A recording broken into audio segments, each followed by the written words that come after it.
नमस्कार, वंदे मातरम। दोस्तों, स्वागत है आप सबका सैनिक पाठशाला में। एक दुखद समाचार है दोस्तों। जम्मू कश्मीर में आतंकियों के साथ मुठभेड़ में हमारे 5 जवान शहीद हो गए हैं। दोस्तों, जैसे कि जवानों की शहादत एक आम बात हो गई है। आए दिन ये जानकारी हमें मिलती रहती है कि जवानों की शहादत वहां हो रही है। अब ये जो फोटोग्राफ आप देख पा रहे हैं दोस्तों, जिसमें 5 हमारे जवान हैं।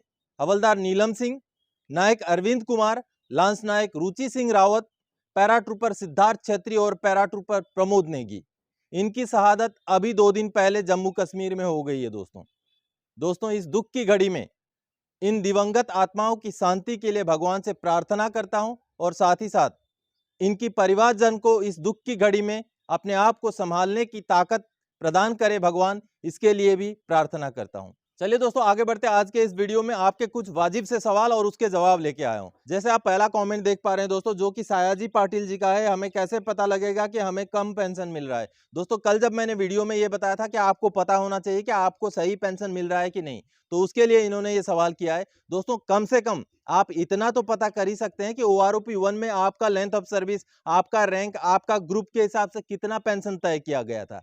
क्या उसका रिवीजन आगे 7th पे कमीशन में 2.57 के हिसाब से हुआ है? कम से कम इतना पता आप कर सकते हैं, क्योंकि पुराने पेंशनर्स का सही पेंशन का आकलन लगाना मुश्किल काम होता है। लेकिन फिर भी जितने सरकारी आंकड़े हैं, जैसे OROP 1 हो गया, 7th पे कमीशन का रिवीजन हो गया, अब OROP 2 हो गया, उसके हिसाब से आपको सही मिलना चाहिए। उसका आंकड़ा आप खुद लगा सकते हैं। आप कम से कम उन टेबल्स को देखकर इसका आकलन लगा सकते हैं। अगला जो मैसेज आप देख पा रहे हैं दोस्तों, जो कि संजना चौधरी जी का है। सर, मेरी दादी फैमिली पेंशनर है। सर, स्पर्श में अभी तक माइग्रेशन नहीं हुआ है, तो क्या OROP 2 एरियर नहीं मिलेगा? Please reply. बिल्कुल मिलेगा। अगर आपका स्पर्श में माइग्रेशन नहीं हुआ है, फिर भी आपको OROP का एरियर मिलेगा, अगर बढ़ोतरी मिली है तो। दोस्तों, अगर आपका स्पर्श में माइग्रेशन नहीं हुआ है तो आपको उसके लिए इंतजार करना पड़ेगा, क्योंकि PCDA की तरफ से स्पर्श का माइग्रेशन का काम चल रहा है और बहुत सारे पेंशनर्स का अभी भी माइग्रेशन नहीं हुआ है। तो जैसे आपका नंबर पड़ेगा, आपका माइग्रेशन हो जाएगा। अगला जो आप देख पा रहे हैं दोस्तों, जो कि रतन रावत जी ने लिखा है, dear customer, we acknowledge the receipt of your PPO SBI। यानी कि उनको ये मैसेज SBI की तरफ से मिला है कि SBI को PCDA से उनका PPO का कॉपी मिल गया है। दोस्तों, अगला जो जानकारी आप देख पा रहे हैं, जो कि खटकर जी का है। इस लेटर में अधिकारी के हस्ताक्षर नहीं है। कल एक वीडियो मैंने जारी किया था, जिसमें जो लेटर दिखाया था उसमें अधिकारी के हस्ताक्षर ना होने की बात ये बोल रहे हैं। दोस्तों, जो ऑफिस कॉपी होता है, जब भी कोई लेटर डिस्पैच किया जाता है तो उसका एक ऑफिस कॉपी रखा जाता है।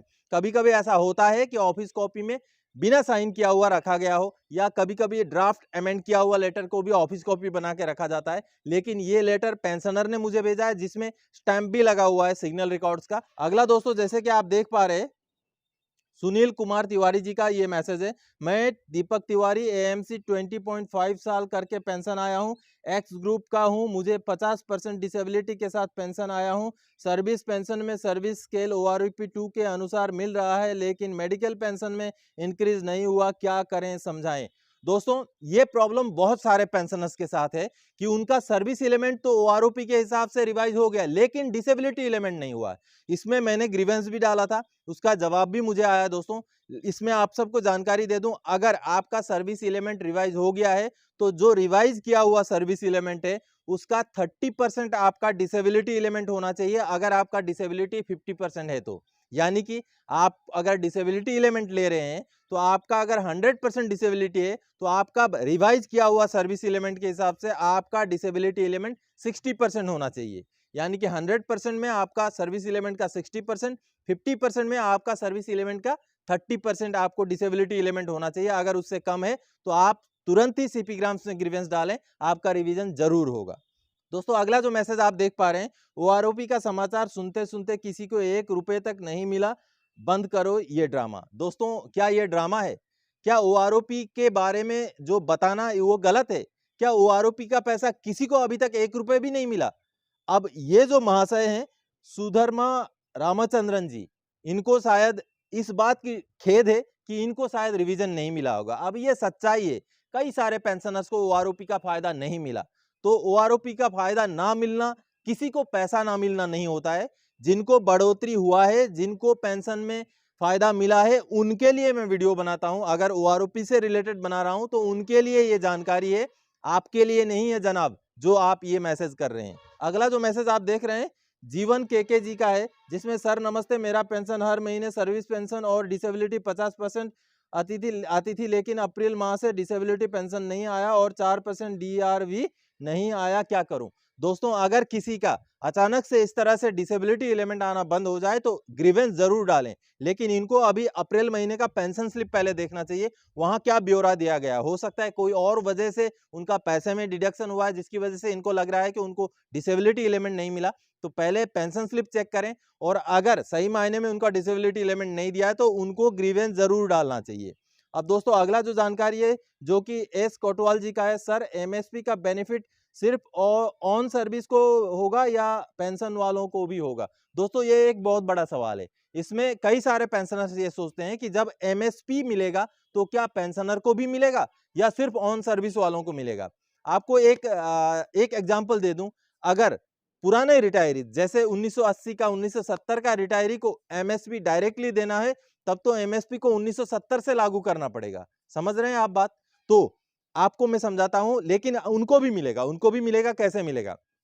मान लीजिए एमएसपी लागू होता है अभी से, बढ़ा हुआ एमएसपी की बात कर रहा हूं मैं, अगर 10,300 हो जाता है, हालांकि माननीय कोर्ट में केस है, पेंडिंग है, डेट पे डेट मिल रहा है, लेकिन फिर भी जब सवाल हुआ है तो आपको जवाब दे दूं कि मान लीजिए अगर एमएसपी की बढ़ोतरी हो जाती है और महीने में मान लीजिए 15,500 हो जाता है, तो उसका जो बढ़ा हुआ हिस्सा है, वो जो सर्विंग है अभी, उनको मिलेगा। वो जब रिटायर होंगे तो वो ज्यादा पेंशन लेके रिटायर होंगे, और जब ओआरओपी का रिवीजन होगा तो उनका बढ़ा हुआ पेंशन की वजह से ओआरओपी का जो टेबल का पेंशन है वो बढ़ जाएगा, जिसकी वजह से पुराने पेंशनर्स को भी उसका फायदा उस तरीके से मिलेगा। लेकिन डायरेक्टली आपको एमएसपी का बढ़ा हुआ पेंशन या उसका एरियर आप माने कि आपको मिले, ऐसा नहीं होने वाला।